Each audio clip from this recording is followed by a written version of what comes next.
para dar oportunidad. Todavía algunas personas, muchas personas inscritas, todavía no se han conectado, están en proceso de conectarse por medio de la plataforma Zoom y claro, por medio de la plataforma de Facebook del ISAP. En su momento, en unos minutitos más, vamos a tener acceso, todo mundo que quiera ver la conferencia por Facebook lo podrá hacer. En este preámbulo quiero comentarles que hace 30 años, hace 3 décadas, en 1990, el Instituto Sonorense de Administración Pública fue creado, una asociación civil que en su momento estaba creando una expectativa por el desarrollo de las ciencias administrativas en el estado de Sonora. En ese año de 1990, el reto de la administración pública, no tan solo del estado de Sonora, sino de todo el país, en 1990, el principal reto para la planeación era consolidar y asegurar la permanencia de los sistemas de planeación democrática que unos años antes del 90 habían sido creados por ley de planeación nacional y por leyes de planeación de los estados. Ese era el reto, que durante varios años después del 90 se pudo consolidar, pero también tuvo distorsiones, tuvo problemas, porque ya los comités de planeación, tanto estatales como municipales, de planeación para el desarrollo, se vieron afectados por la presencia de los consejos de solidaridad. Hubo un programa Pronasol, que muchos quizás lo recuerden, pero creó una estructura de organización paralela a la de los comités de planeación para el desarrollo. Eso dificultó pues el buen crecimiento o la buena consolidación de los sistemas de planeación democrática en los que participaban sector público, privado y social y generaron muy buenos resultados. Luego en el año 95 emerge la planeación estratégica y a todos los que éramos servidores públicos nos dieron mucha capacitación para aprender a escribir la misión, la visión y los valores de cada dependencia. Eso fue a partir de los años del 95 en adelante. Hoy en día los retos son radicalmente diferentes. Los nuevos retos de la administración pública mexicana y del estado de Sonora, los nuevos retos son diferentes. De esto vamos a escuchar al doctor Sergio Garibay, su conferencia. Si me lo permiten, leeré una breve reseña de síntesis curricular porque sería demasiado larga si la leyéramos completa. Sergio Garibay es licenciado en Administración Pública por la Universidad de Sonora y maestro en Administración por esa misma institución de educación superior. Es doctor en Administración Pública por el Instituto Sonorense de Administración Pública. Ha sido presidente de la Academia de Gestión Gubernamental y maestro de asignatura por más de 28 años en la licenciatura en Administración Pública de la Universidad de Sonora y maestro de posgrado. Ha publicado diversos textos académicos y artículos en revistas indizadas, todos relacionados con la teoría y la práctica gubernamental.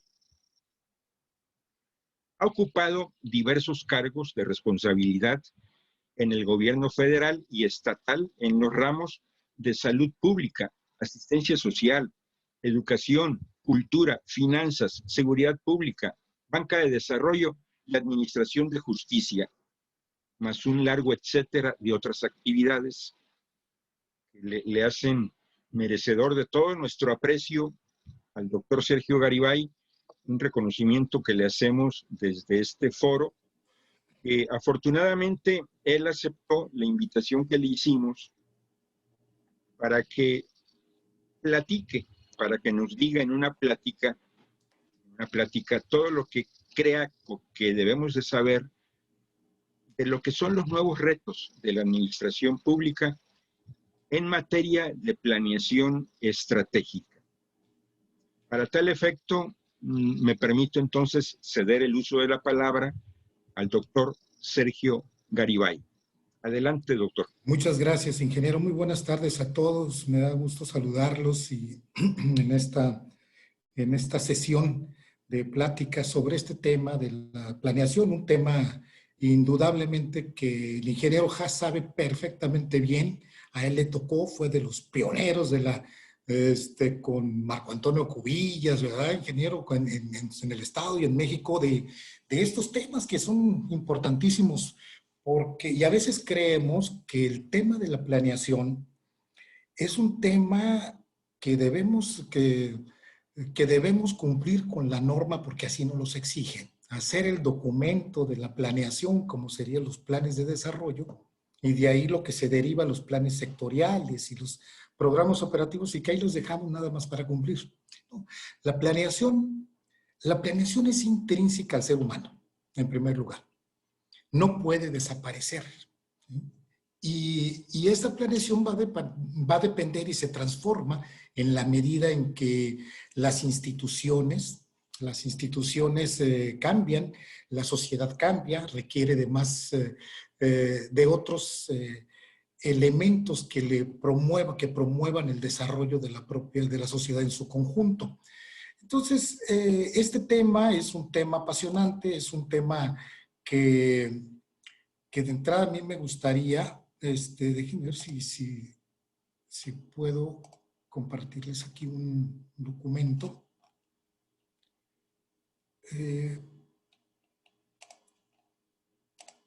Ahí está, ahí lo están viendo. Bueno, precisamente la planeación es una actividad del ser humano.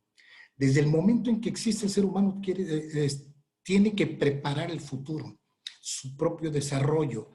Entonces se va a transformar. La planeación, a veces decimos como la materia, no se crea ni se destruye, se transforma en la medida en que las instituciones van emergiendo, se van desarrollando y las instituciones también se transforman en la medida en que la sociedad y las características de la sociedad también empiezan a cambiar a medida que va cambiando también todo el contexto ambiental, económico, político, social, etcétera. Entonces, las instituciones y la sociedad se van convirtiendo en algo complejo. Y de aquí quisiera que partiéramos porque es una condición, la complejidad. ¿Cuál es el reto? Ahorita lo vamos a ver. Yo creo que es importante que que demos una retrospectiva de qué ha sido la planeación en América Latina y la retrospectiva para ver qué ha sido también la planeación en nuestro país. Hay un desarrollo, el desarrollo de la sociedad es una tarea muy permanente de los gobiernos, de la gestión pública. Y obviamente la planeación siempre vamos a entenderla como un elemento, una herramienta, o más que una herramienta, es una tecnología de la administración pública que nos permite anticiparnos a los acontecimientos con una visión de largo alcance. En los años 60 fue un parteaguas, marcó un antes y un después en la planeación. Por eso les digo que me voy a ir tantito a la historia. Marcó un antes y un después la planeación. En la ex Unión Soviética emergen estos elementos de la planificación del desarrollo y aquí precisamente podríamos revisar algunos elementos que nos dan en esta década. En esta década, se le conocía como el modelo de planificación predominante. ¿Cuáles eran las características contextuales en México en los años 60 y en América Latina? Primero, la historia nos dice, y estaba establecido, había una economía mixta había un Estado interventor, ¿no? El modelo de Estado interventor en la economía jugaba un papel preponderante en ese momento. Estaba establecida una economía mixta. El desarrollo, había muy poco desarrollo en la sociedad y en las poblaciones. Había un tránsito, una migración y un desafío de la población rural hacia las poblaciones urbanas. Se estaba urbanizando los países de América Latina y sobre todo también el nuestro, ¿no? Entonces, la organización no estaba preparada para eso. La organización pública era difusa, era muy poco profesional y había una desarticulación entre lo que debe tener una articulación, que es la planeación, programación y presupuestación y las políticas.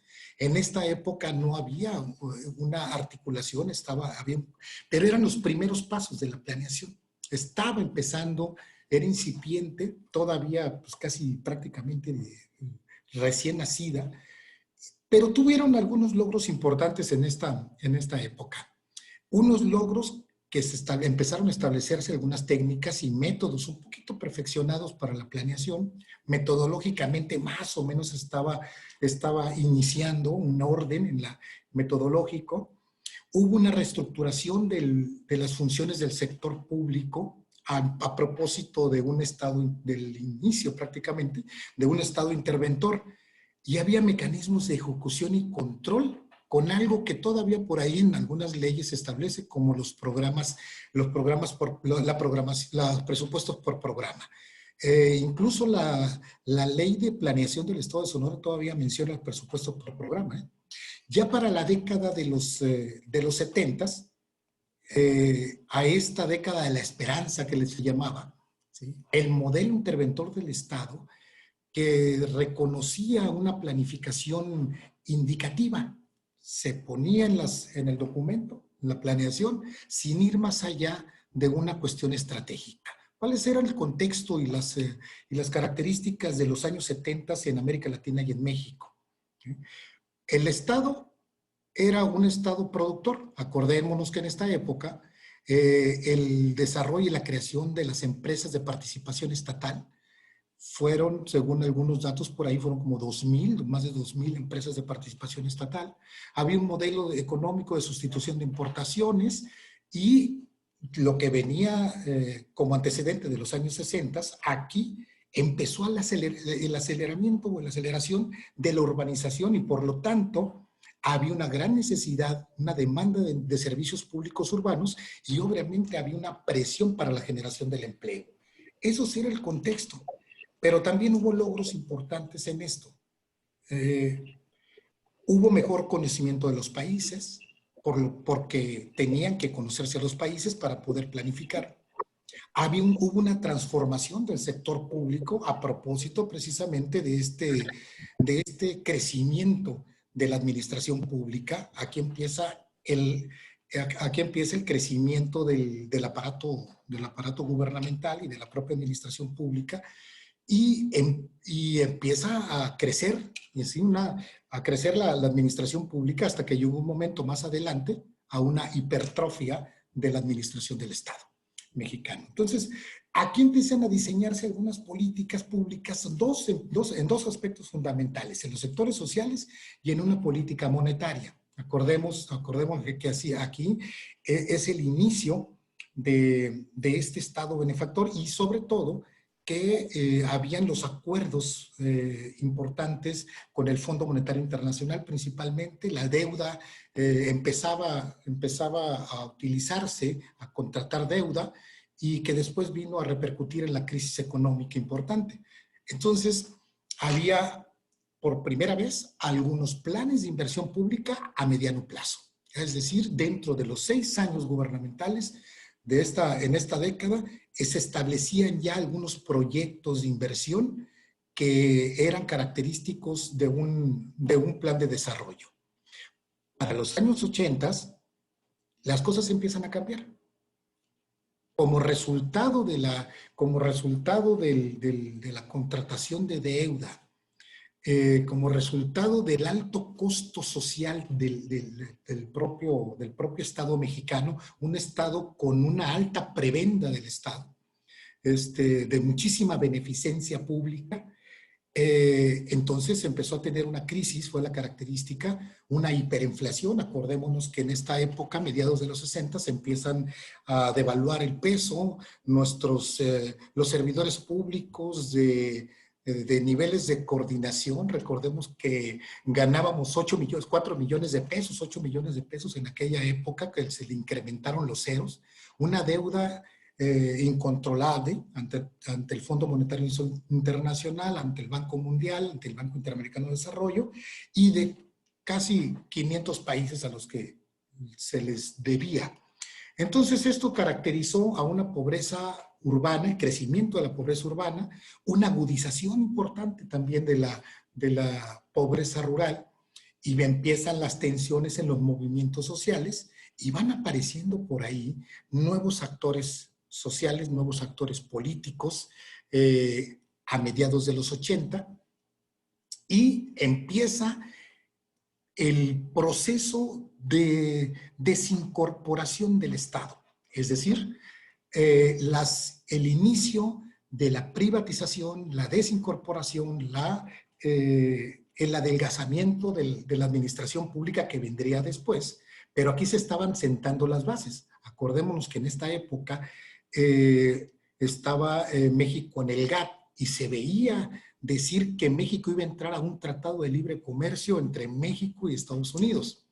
Entonces, esto empezó a desmontar el Estado productor, una reducción de la burocracia, empezaban las bases del redimensionamiento de la administración pública, el achicamiento del Estado, que viene más adelante, y había una mayor demanda sobre la eficiencia de la gestión pública. Y obviamente la eficiencia requiere una planeación. Porque aquí ya se empezaba a hablar ya no tanto del Estado benefactor, sino de un mercado predominante. Es decir, el tema del mercado se hacía presente en la administración pública. ¿Cuáles fueron los logros en esta época, en esta década de los 80s, la década perdida, ¿no?, que se le ha denominado también? Pues bueno, se introduce por primera vez.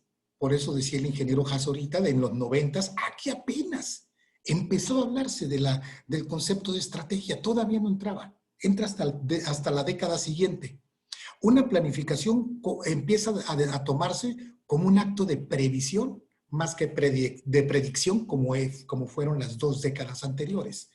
Predecíamos qué era lo que iba a suceder, pero no, la planeación es una previsión, y para la previsión te tienen que hacer diagnósticos y se tienen que establecer las estrategias y las líneas de acción específicas que van a llevar al cumplimiento de los objetivos, como se establece en los procesos de planeación. Entonces se dio, acordémonos, las grandes reformas modernizadoras.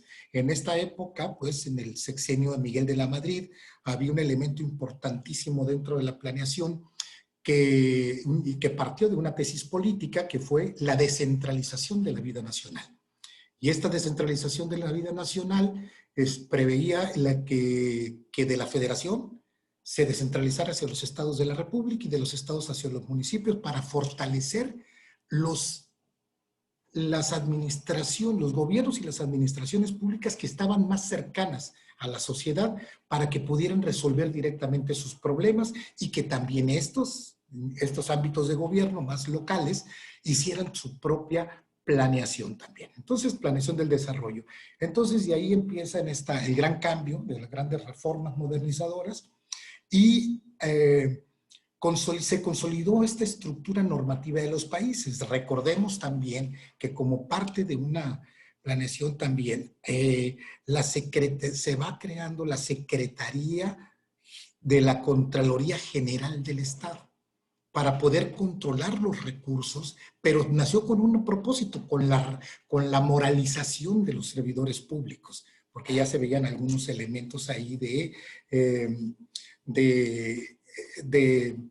de crisis en cuanto a los manejos de los recursos, tenían que alcanzar. Entonces se va dando este tipo de iniciativas importantes y reformas legales en el país.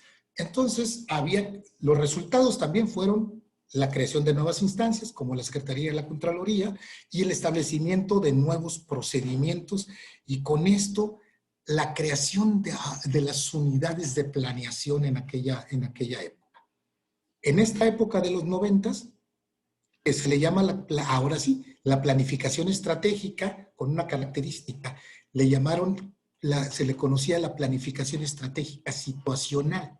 Ahora sí, estaban las entidades federativas y los municipios, era una planificación pública eminentemente, y el contexto en el cual se desarrollaba, o se desarrolló este modelo, este proceso de planeación, fue el inicio de estos modelos económicos diferentes al modelo de Estado interventor, que fue el modelo neoliberal, y se hacía presente en este mismo modelo el concepto y el desarrollo de la globalización, tomando en cuenta el avance que tenía la Unión Europea, que empezó como Comunidad Económica Europea, y entonces aquí el contexto empieza a ser diferente. Es decir, aquí se incrementan las demandas regionales. Por lo tanto, la planeación estratégicamente debía considerar a las entidades federativas, a las diferentes regiones del país, y en América Latina sucedía lo mismo. ¿Qué sucedió en esta época? Se concretó lo que en la década anterior estaba iniciando, se veía venir: el proceso de la privatización de las empresas de participación estatal, un proceso de descentralización que no vino hasta el año 2000, vino a concretarse en el artículo 115 constitucional, en el que se le da mayor autonomía a los municipios, y las entidades federativas empezaron a fortalecerse por este proceso de descentralización de la vida nacional. Aquí ya era una realidad. Entonces, el contexto también que se daba en esta década era una gestión pública abierta a la innovación. Había cada vez más demanda de la calidad, y en esta época se hacía presente la propuesta de aquel investigador de apellido Osborne, que en Estados Unidos publican un libro que se llama La reinvención del gobierno, ¿sí?, de una década antes, y que empieza a tener éxito para poder trasladar las tecnologías o los elementos de eficiencia de la administración privada, trasladarlos a la administración pública. De ahí nace la gerencia pública. ¿Sí? De ahí nace la gerencia pública. Por eso es que empezamos a escuchar sobre la certificación en ISO 9000. Empezamos a ver todo esto lo que comentaba el ingeniero Haas en su intervención de la misión, la visión. Todo eso viene precisamente de la administración privada y se hace presente en esta década de los 90s como una planificación estratégica, que era término también de la administración empresarial. ¿Qué efectos tuvieron en este contexto esta planificación? Que tuvo como resultado o efectos: la presencia de la gerencia pública para el desarrollo, lo comentaba, una mejor interrelación entre el Estado y el mercado. No significaba que nuestro país se dejara todo al mercado, al libre mercado. No, el Estado es necesario, el Estado tiene que intervenir, tiene que ser el rector, y aquí se hablaba de la rectoría del Estado. Había un análisis ya técnico-político de los problemas. Acordémonos que aquí les llamaban los tecnócratas, ¿sí?, con un perfil que habían salido de una institución que aquí desaparece en esta época, precisamente en el gobierno de Carlos Salinas de Gortari. Era tan importante la planeación que tenía una secretaría específica para la planeación, programación y presupuestación, que es precisamente la otrora Secretaría de Programación y Presupuesto, de donde muchas generaciones en nuestro estado salieron, incursionaron ahí, salieron de ahí, y que hicieron un extraordinario papel en materia de planeación. Entonces, la extensión de los mercados era otro elemento importante estamos en el neoliberalismo y un sistema, una necesidad de que se rindieran cuentas. Y aquí iniciaba precisamente el sistema de petición y rendición de cuentas, que ya en la conferencia, en la plática pasada, de manera magistral ahí nuestros compañeros lo expusieron, pero aquí apenas era algo, era una idea nada más de la rendición de cuenta, pero ya se hablaba en el mundo de esto. En el siglo XXI, para la primera década del siglo XXI, se le denominó la planificación prospectiva situacional. ¿Cuál era el contenido? ¿En qué consistió en esta primera década? ¿Y cuáles eran las características? Primero, las crisis económicas mundiales eran importantísimas.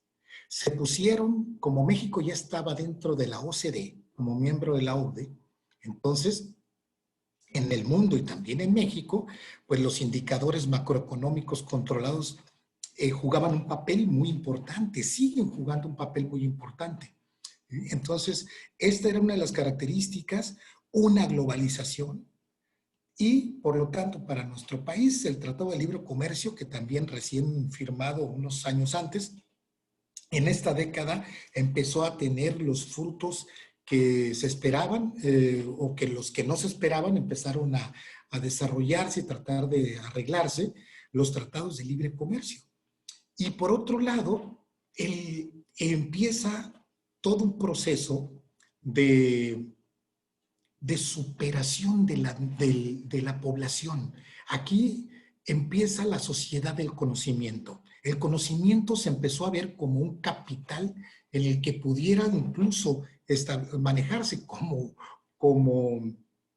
materia para poder incluso comercializarla, pero no era la comercialización, sino era la importancia del conocimiento y una nueva forma de capital, y aquí empieza a construirse la sociedad de la información. Esta sociedad de la información que ahorita tenemos y que está muy consolidada y que tenemos resultado ya, y prueba de esto es que aquí estamos en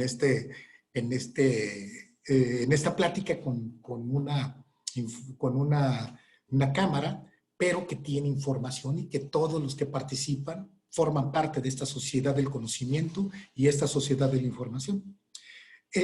¿Cuáles eran los temas emergentes? Todo aquello que se empezó a mencionar y que empezó a formar parte de la planificación. Una, sustentabilidad, el envejecimiento de nuestra población, las necesidades de revisar la previsión social y la educación, y aquí fueron las reformas que posteriormente vendrían en la próxima década del siglo XXI, la demanda por la equidad, una reforma laboral. ¿Por qué? Porque se necesitaba una flexibilidad laboral, y aquí empiezan a surgir outsourcing, empiezan a surgir nuevas formas y nuevos conceptos a los que no estábamos acostumbrados a revisar dentro de la visión de los gobiernos, ¿no?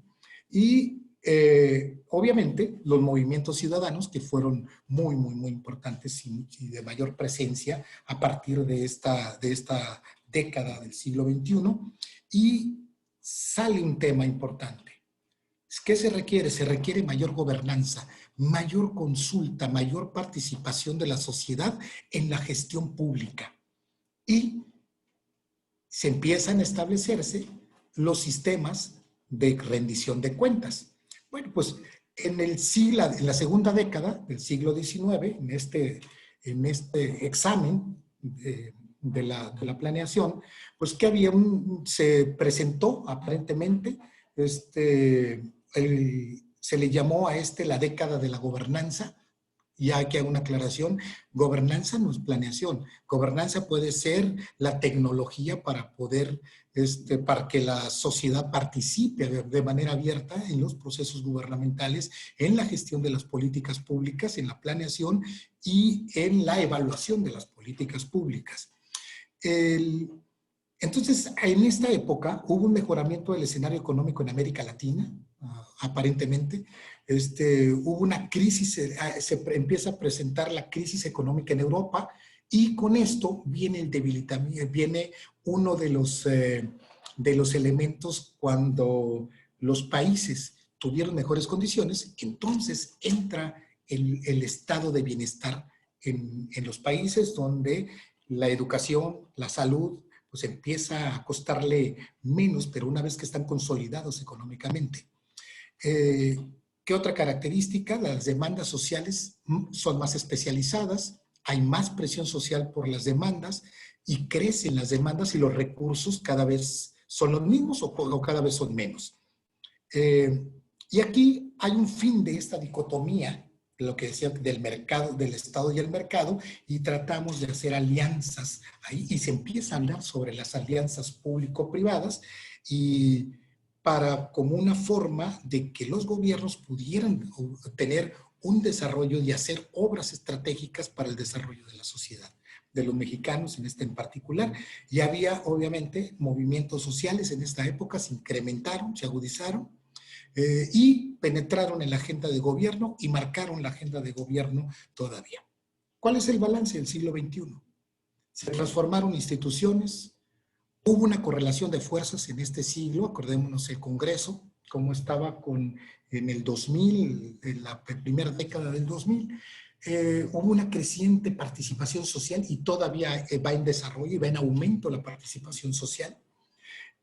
Se habla más de sociedad, pero menos de Estado, y ya no se habla tanto de más mercado y menos Estado, o el achicamiento del Estado. Se habla de la sociedad, se habla de más sociedad y de su participación.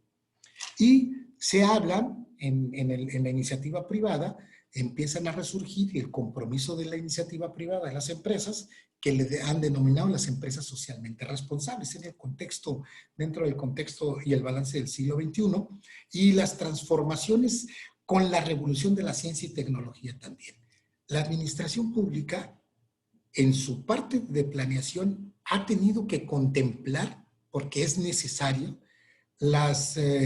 el cada vez integrar a sus planes procesos de análisis científico y también considerar la tecnología, las nuevas tecnologías para la comunicación y la información para la gestión pública.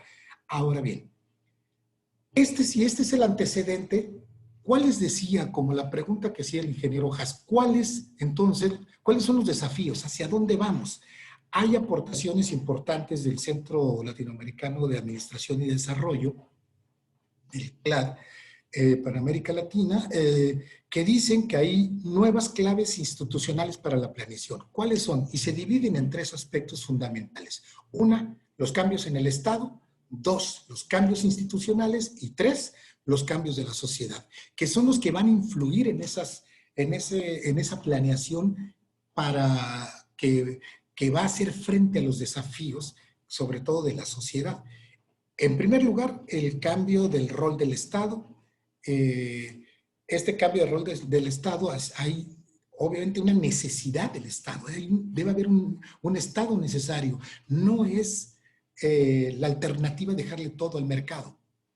2, debe haber un Estado con una visión de largo alcance, sobre todo sus gobiernos. Y es que debe ser un Estado estratégico. Cuando hablamos de estrategia, estamos hablando de largo plazo. Estamos hablando para que sea un estadista o un grupo de estadistas quienes marquen el rumbo de un país, el desarrollo de una sociedad. Tiene que establecerse y consolidarse un Estado aliado entre todos los sectores. Aquí el sector privado juega un papel importante también y hay que tenerlo del lado del gobierno y tendría que jugar un papel importante en la planeación. A un Estado regulador y autorregulado, ese es un cambio que se está dando en el Estado.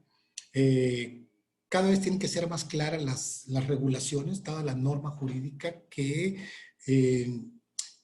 regula y que mantiene en un equilibrio y debe mantener un equilibrio a la sociedad, el Estado y todas las instituciones públicas, privadas y sociales. Y no cabe duda que el Estado debe ser cada vez innovador y debe estar en una mejora continua. En cuanto a los cambios institucionales, nos dicen algunas propuestas que se debe incluir, a propósito de la globalización, todo el contexto global y también lo regional en la planeación.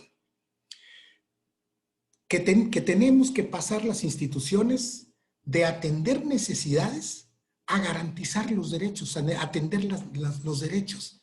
Ya no es nada más las necesidades de la sociedad las que hay que atender, tenemos que ir muchísimo más allá y están establecidos constitucionalmente los derechos. Debemos dejar la sola provisión a estar garantizando cada vez más lo que las constituciones establecen como garantías y derechos humanos. Y en este caso, el desarrollo económico es importante, pero tenemos que asociarlo al desarrollo humano, el desarrollo económico al desarrollo humano. Y la sociedad, vamos a ver que hay una sociedad del conocimiento que está empujando, hay que considerarlo, esos cambios van a influir en la planeación. La sociedad está altamente ciberconectada y esa la tenemos que meter en la planeación. ¿Por qué? Porque esto es complejo. Cambios en las familias, también hay una complejidad en esto. Hay mucha diversidad en los cambios en las familias, en las composiciones. Tenemos familias tradicionales, tenemos familias monoparentales, tenemos familias homosexuales, tenemos un montón de características de las familias que son una realidad y que debe considerar la planeación del desarrollo, esas características de la sociedad en la que estamos viviendo. Hay cambios importantes en la fuerza de trabajo. La mujer está haciendo cada vez mayor presencia en la sociedad del conocimiento y como fuerza de trabajo, como fuerza intelectual también. Y existen cambios, en los cambios de la sociedad existen cambios en el paradigma del desarrollo. Y nos dicen algunos especialistas en esto, tenemos que pasar de los beneficios, de entregar beneficios, a entregar y a procurar las grandes oportunidades y alternativas a la sociedad. Es decir, tenemos que pasar del apoyo, de la despensa, del beneficio a las oportunidades, ¿de acuerdo? Y eso lo vemos en los presupuestos gubernamentales. Acordemos, cuando los hacemos, viene el número de beneficiarios, etcétera. En esto de los beneficios de los programas. Bueno, esto es complejo. Entonces, ¿cómo hacer frente a esta complejidad? Y hay algunos autores y hay algunos estudiosos que dicen, si algo es complejo, entonces la planificación tiene que ser compleja. Y para esto se proponen tres elementos importantes de la planeación. Una está relacionado con las ideas fundamentales que debe considerar o debemos considerar en la planificación compleja. Una es que tenemos que considerar que la planificación debe ser multisistémica. La planificación o la planeación estratégica debe ser, sí, estratégica, pero debemos considerar todos aquellos sistemas que son autogobernables, como la economía, el sistema político, el sistema científico, y aquí aparece lo científico, y el sistema de los ciudadanos. Esos sistemas deben considerarse en la planeación como parte de una relación sistémica. Tiene que ser multicéntrica y descentralizada, porque finalmente los sistemas no pueden estar lejos de sus fronteras, pero también, como son sistemas, unos dependen de otros sistemas. Entonces, por eso se le llama multisistémica, multicéntrica y descentralizada. De tal manera que dentro de esta planificación también debe ser multidimensional. Es decir, debemos diversificar todas las posibilidades y todas las oportunidades para poder considerarlas dentro de las ideas centrales de la planeación del desarrollo, para la propia planeación estratégica. Y debe ser coordinadora porque debemos ser capaces a través de la planeación, de que ésta sea armonizadora de todos los sistemas. Precisamente por eso es la coordinación. Coordinación es armonizar todos los sistemas. Si no los armonizamos en esos ejes transversales que les llamamos, y en otros más, entonces vamos a tener que seguir haciendo la misma planeación tradicional. Tiene que ser colaborativa y situacional. Colaborativa en el sentido que tenemos que ir acoplando todos los sistemas en una amalgama, acoplarlos como si fuera un engranaje, todos los diferentes sistemas para que trabajen de manera regular. Situación va a depender de cada sitio y las características de cada sector o cada localidad, cada entidad, cada municipio y sus características demográficas, económicas, productivas, etc. Y también nos dice, debe ser innovadora. Y otra vez sale la innovación. Está repitiéndose en los últimos tiempos la innovación. Es decir, incorporar los avances de los cambios tecnológicos. Y por ahí hay un libro muy interesante que se llama México Limpio, del doctor Rives Sánchez, que trata precisamente y diseña más o menos esto es lo que debe hacerse en México y tiene mucho que ver con la tecnología para el sector público. Entonces, el segundo aspecto es el punto de vista metodológico. ¿Qué significa? Metodológicamente la planeación debe ser dinámica entre los propios sistemas, y ya los decíamos, sí, el económico y el social, pero hay que integrarle el ambiental. ¿Sí? Es muy importante porque casi no lo consideramos en la planeación del desarrollo. Tiene que ser prospectiva y construir escenarios complejos de largo plazo. Es decir, tenemos que imaginarnos, estamos viviendo nosotros ahorita un proceso, una situación muy compleja que si nos las hubiéramos imaginado hace 10 años, pues a lo mejor no estuviéramos con la necesidad de estar en una plática de este tipo a través de la computadora, ni estar en la sana distancia, ni estar protegiéndonos en la casa, ¿no? Entonces, esta construcción de los escenarios de largo alcance en situaciones complejas deben considerarse en la planeación del desarrollo. Y tiene que ser situacional porque tiene que involucrar un proceso de las políticas y un proceso en el análisis o la intervención de los aspectos técnicos, vincularlos con la política, porque finalmente los aspectos técnicos, la política vende, la política es generar ideas para poder resolver los problemas y además la política tiene que ser capaz de persuadir a la sociedad para que colabore, para que participe. Entonces, por eso se tiene que involucrar la política en los aspectos eminentemente técnicos de los problemas.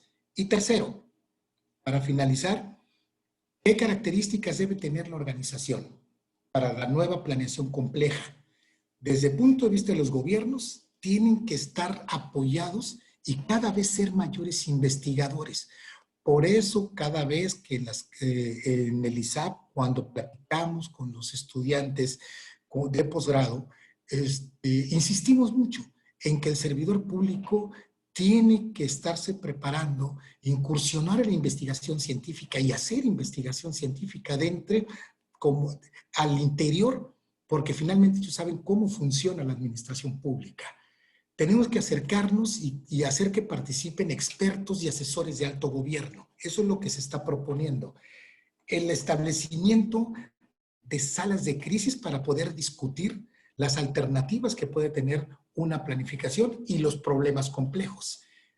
Y no olvidar, dicen algunos de los estudiosos y quienes proponen este tipo de alternativas, no olvidar que debe haber equipos de monitoreo permanente y no se refiere a los órganos fiscalizadores, ellos tienen su trabajo. Esto se refiere a equipos de monitoreo permanente, que ya también hay algo muy importante, que es todo esto que tiene que ver con el control interno, que creo que es una muy buena medida para el seguimiento y el monitoreo permanente de los riesgos que pudieran haber, y a eso se refiere precisamente. Dentro del sector privado, la presencia de grupos especialistas, pensantes que proponen alternativas y hacen escenarios de visiones también de muy largo alcance, que son los que se les denominan en Estados Unidos think tanks, ¿no? Los think tanks, pensadores o tanques pensantes que son investigadores, hacen estudios, discuten, proponen debates y tendencias y finalmente en el sector social y ciudadano, pues hay que considerar a las organizaciones civiles. A veces a los gobiernos les molestan las organizaciones civiles. No, son expertos en temas muy específicos que se tienen que considerar dentro de la planeación compleja. Aquí las organizaciones civiles y aprovechando las redes sociales se debe incorporar esas ideas a toda esta visión de largo alcance, de largo plazo de los gobiernos y sus administraciones públicas. Tenemos que abrir y orientar mejor la comunicación permanente que juega un papel muy importante. Ojo, y no nos referimos únicamente a una comunicación permanente del gobierno a través de boletines de prensa o a través con los medios de comunicación, sino con toda la sociedad, con todos los sectores. Hay que ampliar precisamente la participación en esto de la planeación. Creo que estoy. Aquí nada más voy a ampliar tantito. Déjenme ver cómo le hago. Creo que ahí estoy. Yo lo dejaría hasta aquí, esto de la planeación, y estoy a sus órdenes, estimado ingeniero Haas, para cualquier comentario, duda o plática que consideren importante que debamos tener. Muchas gracias, doctor Garibay. No, hombre, al contrario, gracias a ustedes. A las personas que están conectadas, les pido de la manera más atenta que quien quiera de ustedes hacer una pregunta, no duden en hacerla, o algún comentario. A mí me gustaría escuchar comentarios tanto del punto de vista de lo que es planeación del Estado y de la planeación de los municipios. Algunas personas de ustedes son expertas en uno de los dos ámbitos. ¿Quién quiere dar su opinión? Rodolfo Flores, ¿usted quiere opinar? Sí, doctor. Un gusto saludar a todos los compañeros. Un gusto, doctor, me dio la oportunidad de platicar sobre la planeación estratégica en los municipios. Sergio, un saludo, doctor. La planeación estratégica en los municipios es muy importante. Se está dejando, o sea, está quedando únicamente como norma cuando se tiene que llevar a la práctica. Tenemos que llevar esa planeación estratégica donde establezcamos muy bien las líneas estratégicas, cuáles son los programas y subprogramas que vamos a llevar a cabo y evaluarlos, si estamos consiguiendo o no los objetivos que se están persiguiendo.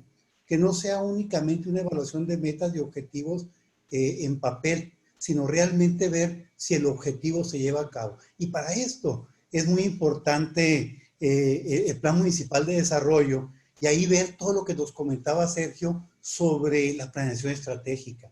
Partir desde qué queremos, qué objetivos generales, qué objetivos específicos, y luego qué programas y subprogramas llevar a cabo para conseguirlo. Porque 3 años es muy corto. Se está haciendo la planeación y en 3 años se va el tiempo. Por eso es importante que ese tiempo lo podamos aprovechar bien, y la planeación estratégica no dejarla únicamente por los 3 años, sino dejar una visión para los próximos que vengan, que tengan una visualización de qué se está logrando, qué ha funcionado, qué no ha funcionado. La planeación es clave, pero tenemos que, como comentaba Sergio, ser muy profesionales cada vez en la planeación. El gobierno del estado va varios pasos adelante que los municipios. Para los municipios es un reto la planeación estratégica. No sé, eso es lo que me quería comentar en el foro. Muchas Gracias, Rodolfo. Déjame agregarle a este comentario de Rodolfo, me permito agregar lo siguiente. Hace un par de años fue promulgada una nueva ley de planeación de Sonora, en la que participamos pues, muchas personas e instituciones. El ISAP participó también con unas propuestas que las señala la exposición de motivos de esa nueva ley de planeación, aunque no todas las propuestas del ISAP fueron incorporadas, pero bueno, al menos se menciona que nosotros aportamos algunas ideas, pero nosotros enfatizamos mucho en la planeación de largo plazo. Y así quedó establecido en artículos de esa nueva ley de planeación.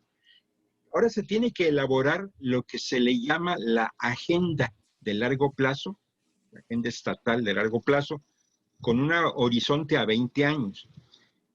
Y a nivel municipal se le llama la agenda municipal de largo plazo, pues, pero es a 12 años. El próximo año, en el año 2021, tendremos nuevos gobiernos municipales y del Estado. Y en el Congreso del Estado habrá nueva legislatura. Estamos a muy poquitos meses, diría yo, de ese cambio de estafeta de personas de los gobiernos.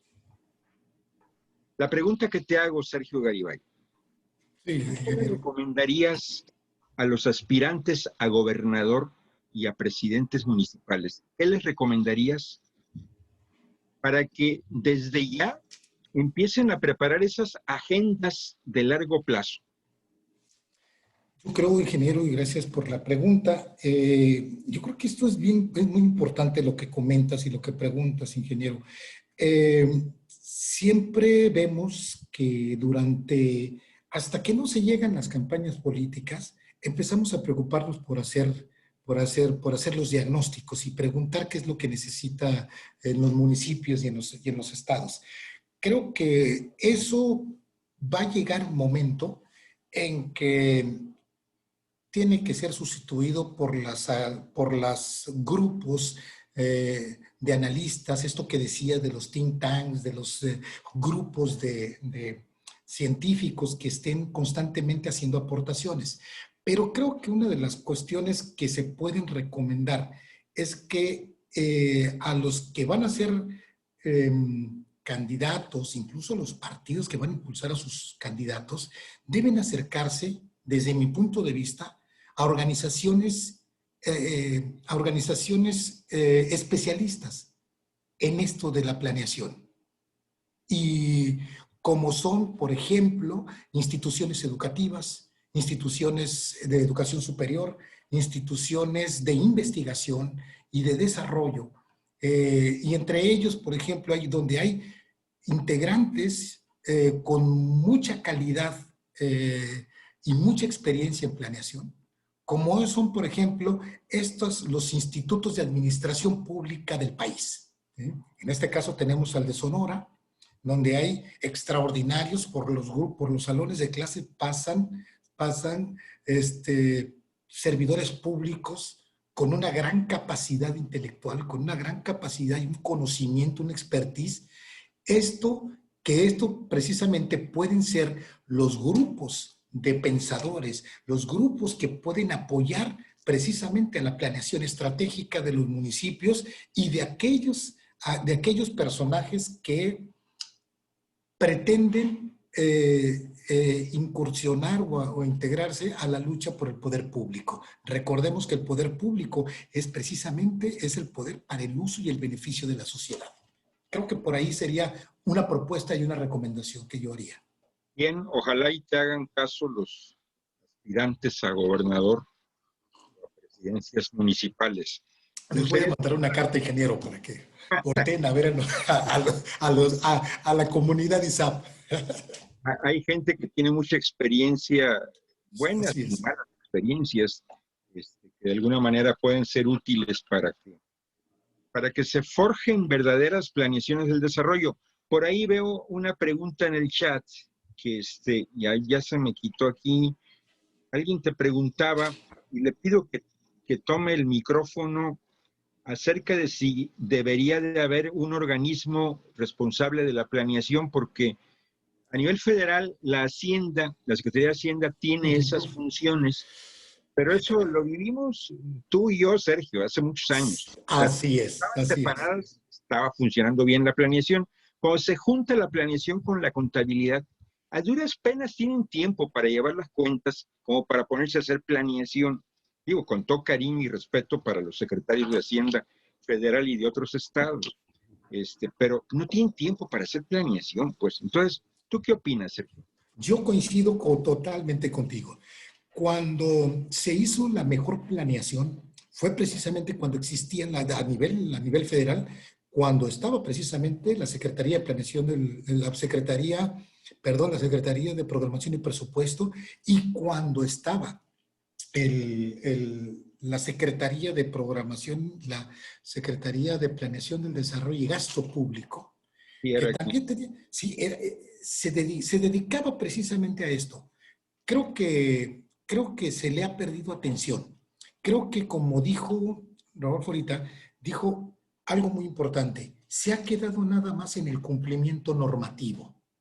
Sí. Se ha quedado en el desarrollo, en la integración de un documento que difícilmente el servidor público lo conoce. Exacto. Lo conocen el titular, Así lo es. conocen los subsecretarios porque van estableciéndose algunos porque lo tienen que conocer, pues. Pero realmente no permea al resto de los servidores públicos. Y ese es el reto más importante que tenemos, que Le el cedí la servidor público se palabra a involucre en esto. Velázquez, se apellida Velázquez. Velázquez, le ruego que usted sea el que diga lo que yo dije.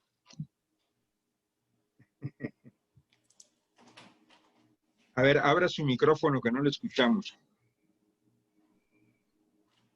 J. Velázquez.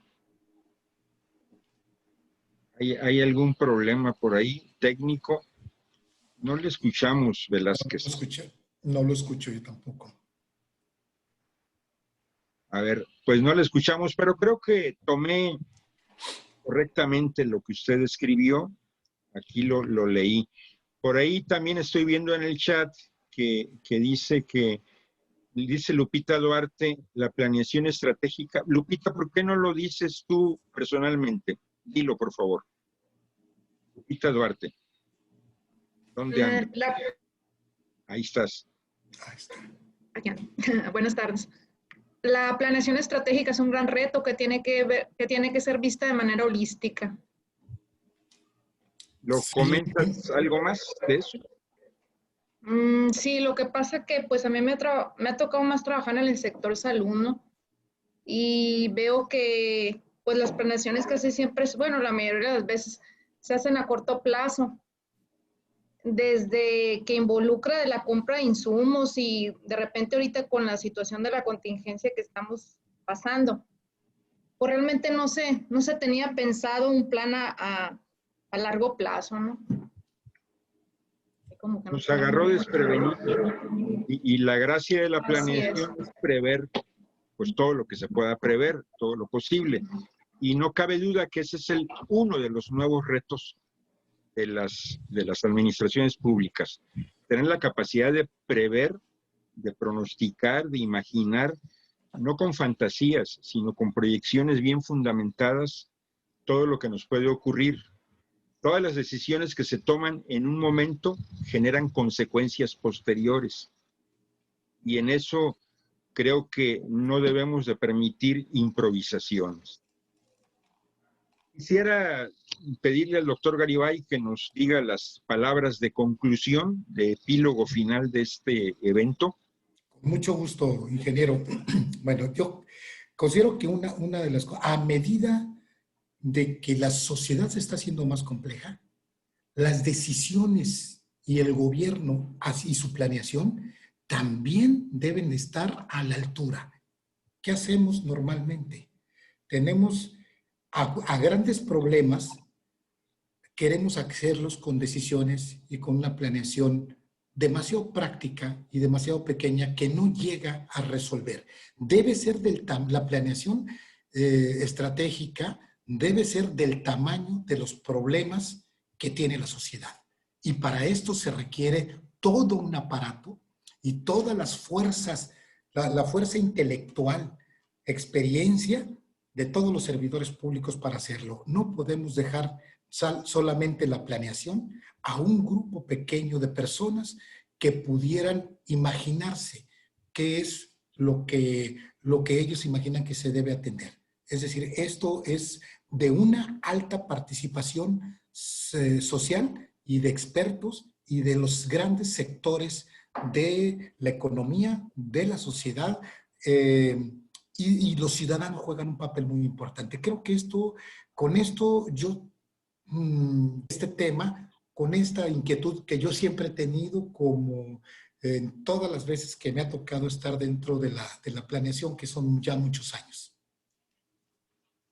Muchas gracias. A todas y a todos les quiero invitar para que con toda libertad nos puedan enviar mensajes proponiéndonos acerca de temas que les gustaría que tratemos en una especie de foros abiertos, ya no pláticas, conferencias, sino foros con determinados temas que ustedes nos propongan y nosotros tomaremos esos temas y podemos invitar a 3 o 4 expertos para que deliberen, para que conversen acerca de esos temas que ustedes nos propongan. Seguramente cada quien de ustedes tiene alguna idea de lo que debería de preverse en las políticas públicas del nuevo sexenio estatal y de los nuevos trienios municipales. Espero sus propuestas y les agradezco mucho sus atenciones y que se cuiden todos muy bien como hasta ahorita para que no volvamos al rojo, sino que sigamos hacia el verde. Gracias. Muchas gracias. Saludos a todos. Adiós. Gracias, buenas tardes a todos. Felicidades, doctor Garibay. Muchas Felicidades. gracias. Muchas gracias, Jesús Ramón. Muchas gracias. Aquí Buenas tardes. veo muchos conocidos. Felicidades. Y amigos. No, muchas gracias. Un abrazo para todos. Ahí luego le hago la pregunta al doctor Garibay. Debiste haberle hecho ahorita. Felicidades, excelente conferencia. Muchas gracias. Saludos, maestro Garibay, hijas y compañeros. Gracias. Saludos, muchas gracias. Saludos. Bueno, ya hay que salirse ya. Gracias. Adiós. Gracias.